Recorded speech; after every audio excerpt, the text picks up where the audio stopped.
Assalamualaikum warahmatullahi wabarakatuh. Hari ini ada perkongsian mesra daripada Cikgu Zeti.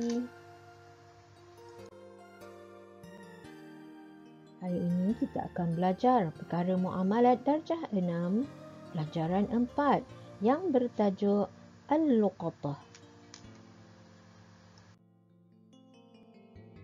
Apakah yang dimaksudkan dengan Al-Luqatah? Al-Luqatah pada bahasa ialah barang yang dijumpai atau tercicir. Manakala pada istilah syarak pula, barang yang dijumpai tetapi tidak diketahui pemiliknya atau barang yang hilang dari pemiliknya, sama ada disebabkan oleh tercicir daripadanya atau lalainya atau seumpamanya seperti lari daripadanya atau ditinggalkannya. Terdapat dalil di dalam Al-Quran mengenai Al-Luqatah di dalam surah Al-Ma'idah ayat kedua yang bermaksud, dan hendaklah kamu tolong-menolong atas perkara kebajikan dan perkara yang membawa kepada taqwa. Kita lihat mengenai hukum memungut luqatah. Sunat bagi orang yang yakin dirinya boleh bersifat amanah dan dia bimbang barang tersebut tidak dapat ditemui semula oleh pemilik asalnya. Dan yang kedua, makruh mengambil luqatah sekiranya bimbang dirinya akan berbuat khianat dengan mengambil terus barang tersebut. Sekiranya diambil oleh orang fasik atau murtad atau kafir terpelihara darahnya, hendaklah diambil dan diserah kepada seorang yang adil. Sekiranya dipungut oleh kanak-kanak atau orang gila, hendaklah diambil dan diserah kepada walinya. Tanggungjawab wali pula ialah mengiklatkannya dan diserahkan kepada keduanya sekiranya tiada yang menuntutnya, dan wajib walinya dhaman, yakni ganti jika luqatah rosak sekiranya cuai di tangan keduanya. Bagaimana pula mengenai hukum mengadakan saksi?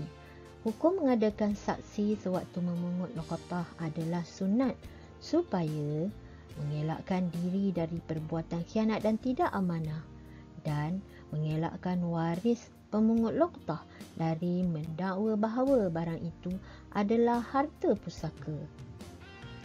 Apakah yang dimaksudkan dengan adil? Adil ialah orang Islam baligh, merdeka dan tidak merosakkan maruahnya pada adat yang zahir. Bagaimana pula dengan kategori barang al-luqatah? Terbahagi kepada dua, iaitu barang luqatah adalah jenis haiwan dan yang kedua, barang luqatah bukan jenis haiwan. Bagi barang luqatah adalah jenis haiwan, yang pertama, jenis haiwan yang selamat dari binatang buas, dan yang kedua, jenis haiwan yang tidak selamat dari binatang buas.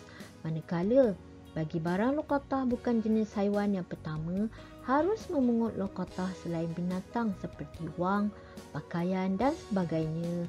Yang kedua, jika barang itu jenis mudah rosak seperti makanan, hendaklah dipilih sama ada dijual dengan izin hakim, disimpan nilainya kemudian diiklankan untuk dituntut pemiliknya, atau dimiliki ketika itu juga lalu dimakan. Dan yang ketiga, jika ia jenis makanan boleh tahan lama seperti ikan atau daging yang dikeringkan, hendaklah diusahakan mengupah orang lain dan dijual dengan izin hakim. Kita lihat jenis haiwan yang selamat dari binatang buas. Tidak harus memungut haiwan yang boleh mempertahankan diri dari binatang buas yang kecil dengan kekuatannya seperti unta, kuda, kerbau dan lembu, atau haiwan yang boleh mempertahan diri dengan kelajuannya seperti arnab dan burung merpati jika dijumpai di padang pasir atau hutan atau belukar. Harus memungut luqatah yang dijumpai di bandar atau kampung kerana kebiasaannya ia tidak dilepas untuk mencari makanan sendiri, tetapi jika dilepaskan untuk mencari makanan sendiri, hukumnya tidak harus.